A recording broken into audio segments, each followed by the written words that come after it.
বাংলাদেশের নির্বাচনে বাংলাদেশ আওয়ামী লীগ যে একটা এক্স ফ্যাক্টর, এটার প্রমাণ এই পর্যন্ত বাংলাদেশ আওয়ামী লীগ দেখিয়ে দিয়েছে। ডক্টর ইউনূস একাধিকবার বলেছেন এইবারের নির্বাচন হবে বাংলাদেশের ইতিহাসের সব থেকে সেরা নির্বাচন। এমন একটা নির্বাচন জাতিকে উপহার দিয়েছে। জাতি এখন হাসতে হাসতে ক্লান্ত হয়ে গেছে। সন্ধ্যা থেকে সিল মারা শুরু হয়েছে, জামাত সিল মারতেছে, ব্যালট বাক্স চুরি করতেছে, ওদিকে বিএনপি সিল মারতেছে, ব্যালট বাক্স চুরি করতেছে, বিএনপির লোকজন টাকা সমেত ধরা খাচ্ছে, জামাতের লোকজন টাকা সমেত ধরা খাচ্ছে। মানে একটা বিশ্রী অবস্থা। এমন নির্বাচন জাতিকে উপহার দেওয়ার জন্য ডক্টর মোহাম্মদ ইউনূসকে আমার ব্যক্তিগত পক্ষ থেকে অনেক অনেক ধন্যবাদ।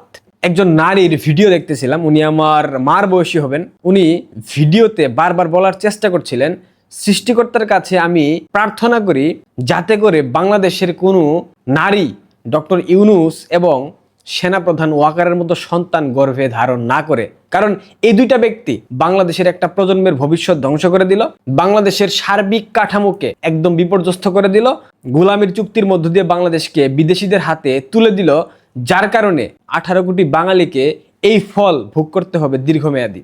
বাংলাদেশের নির্বাচনের ঠিক কয়েক ঘন্টা পূর্বে বিএনপি একটা চুক্তি করেছে চীনের সাথে। বাংলাদেশের সমুদ্র সীমা চীনের হাতে সঁপে দেবে তারা যদি ক্ষমতায় আসে। অন্যদিকে জামাত মার্কিন যুক্তরাষ্ট্রের সাথে চুক্তি করেছে বাংলাদেশের সার্বভৌমত্ব মার্কিন সাম্রাজ্যবাদী শক্তির হাতে তুলে দেবে, এবং খুব শীঘ্রই মার্কিন সেনারা যদি বাংলাদেশে এসে অবস্থান করে মোটেও আপনারা অবাক হবেন না, কারণ এই বাংলাদেশটা আপনারা চেয়েছিলেন। তবে বাংলাদেশের সাধারণ মানুষ যা দেখিয়েছে এইটার জন্য আমি মোটেও প্রস্তুত ছিলাম না। শুধুমাত্র শেখ হাসিনার একটা বক্তব্য, ভিডিও লাইভে কোনো বক্তব্য না, কিন্তু জাস্ট একটা কল রেকর্ড। বাংলাদেশের 50% সমর্থকের দল বাংলাদেশ আওয়ামী লীগকে বাদ দিয়ে এই অন্তর্বর্তীকালীন নামক অবৈধ সরকার নির্বাচন আয়োজন করছে। যে নির্বাচনে বাংলাদেশ আওয়ামী লীগ অনুপস্থিত, সেই নির্বাচনে বাংলাদেশ আওয়ামী লীগের কোনো শ্রেণীর কর্মী সমর্থক ভোট দিতে যাবে না। এবং যারা বাংলাদেশকে ভালোবাসেন, বাংলাদেশকে ধারণ করেন, বাংলাদেশের স্বাধীনতা সার্বভৌমত্বের উপর যাদের বিশ্বাস আছে, তারা কেউ এই নির্বাচনে ভোট দিতে যাবেন না, ভোট কেন্দ্রে যাবেন না। জাস্ট একটা বক্তব্য, কয়েক মিনিটের এই বক্তব্যের উপর ভিত্তি করে বাংলাদেশের সাধারণ মানুষ এই ভোট বর্জন করে ফেলেছে। বিএনপির তো একটা শতাংশ কর্মী সমর্থক আছে, হতে পারে 25-30, তাদের মধ্যেও কিন্তু আমরা উপস্থিতি দেখি নাই। তারা ভোট দিতে যায়নি, কারণ তারা জানে এত বছর এই যে রাতের নির্বাচন, ভোট কারচুপির নির্বাচন নামক যে গল্প শোনানো হয়েছে, যেই ঠাকুমার ঝুলির গল্প, যেই সিন্দাবাদের গল্প, সেই গল্পটা 2026 সালে এসে তারা নিজেরাই দেখিয়ে দিল ঠিক কিভাবে ভোট চুরি করতে হয়, ঠিক কিভাবে নির্বাচনী ব্যালটে সিল মারতে হয়, ঠিক কিভাবে টাকার বিনিময়ে ভোট কেনাবেচা করতে হয় দেখিয়ে দিয়েছে। একদিকে জামাত, অন্যদিকে বিএনপি, কেউ কারো থেকে পিছিয়ে নেই। বাংলাদেশের মানুষের দেখা উচিত ছিল, বাংলাদেশের জেনজি প্রজন্মের বোঝা উচিত ছিল যে বাংলাদেশে নির্বাচন আসলে কিভাবে হয়। এই যে মিথ্যা অপপ্রচার, মিথ্যা প্রপাগান্ডা আওয়ামী লীগের বিরুদ্ধে রটানো হয়েছে গত 17টা বছর, এখান থেকে বাংলাদেশ আওয়ামী লীগ কিন্তু দায় মুক্তি পেয়ে গেল। একটা ফুটেজ গত 17 বছরে কোনো গণমাধ্যমে দেখানো হয়নি, কেউ দেখাতে পারেনি, কারণ কারচুপি হয়নি। যেই কারচুপির ইতিহাস সৃষ্টি করলেন, বিগত সময়ে বলা হতো আমার ভোট দিতে গিয়ে দেখি কেন্দ্রে আমার ভোট দেওয়া শেষ হয়ে গেছে, আমি ভোট দিতে পারিনি, আমাকে বের করে দেওয়া হয়েছে। আজকে সারাদিনে এরকম অসংখ্য ঘটনা ঘটেছে, যারা কিনা ভোট দিতে গিয়েছিল তাদেরকে ভোট দিতে দেওয়া হয়নি, তাদেরকে বলে দেওয়া হয়েছে ভোট দেওয়া শেষ, আপনি চলে যান। ডক্টর ইউনূস বলেছিলেন বাংলাদেশের ইতিহাসে সর্বোচ্চ নির্বাচন হবে, সব থেকে সেরা নির্বাচন হবে।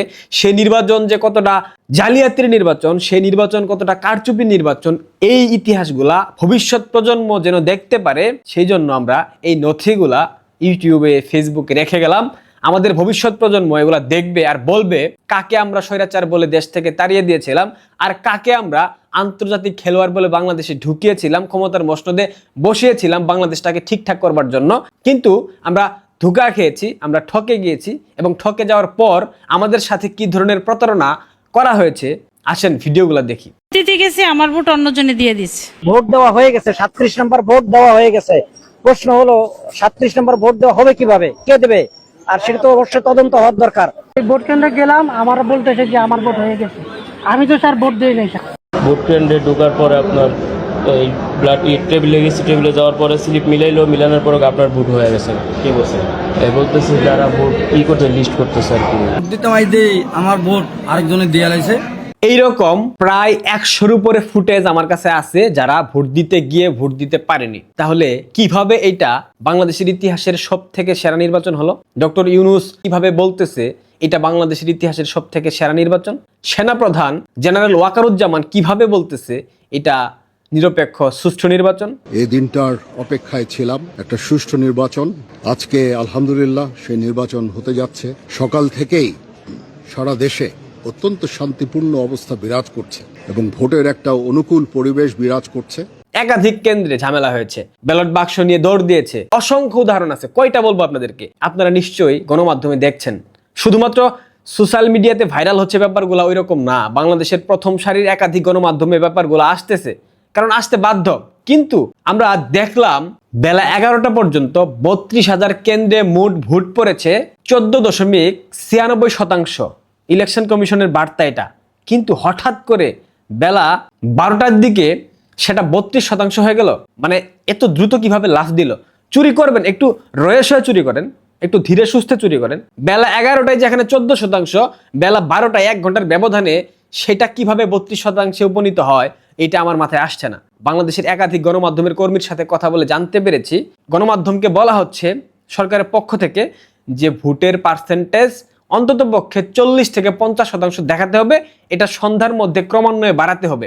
একজন বন্ধু আছেন আমার গণমাধ্যমে, একটা প্রথম সারির গণমাধ্যম, সে আমাকে বলতেছে এইরকম জঘন্য নির্বাচন স্বাধীনতা পরবর্তী বাংলাদেশের ইতিহাসে কখনো হয়নি। 2024 সালে নির্বাচনকে ডামি বলা হয়। আপনারা জানেন 2024 সালে শুধুমাত্র আওয়ামী লীগের কর্মী সমর্থকদের উপস্থিতি ছিল 32 থেকে 36%। কিন্তু এই নির্বাচনে আমি অবাক হয়ে যাই, বিএনপির যে 30% কিংবা 25% কর্মী সমর্থক আছে তারা পর্যন্ত ভোট দিতে যায়নি, কারণ তারা জেনে গেছে, তারা বুঝে গেছে এই নির্বাচন কারচুপি নির্বাচন। এই নির্বাচনে ভোট দিতে গেলেও যা হবে, না গেলেও তা হবে, কারণ ফলাফল পূর্ব নির্ধারিত।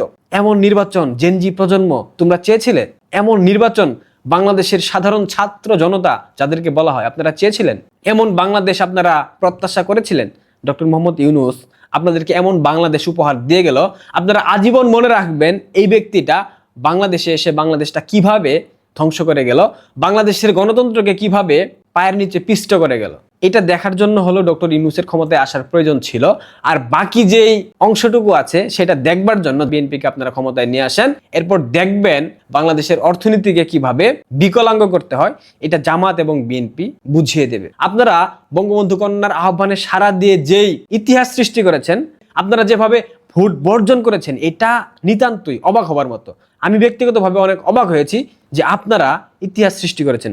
বাংলাদেশের আপামর জনসাধারণকে আমার ব্যক্তিগত পক্ষ থেকে অনেক অনেক ধন্যবাদ এবং আপনাদের প্রতি অশেষ কৃতজ্ঞতা।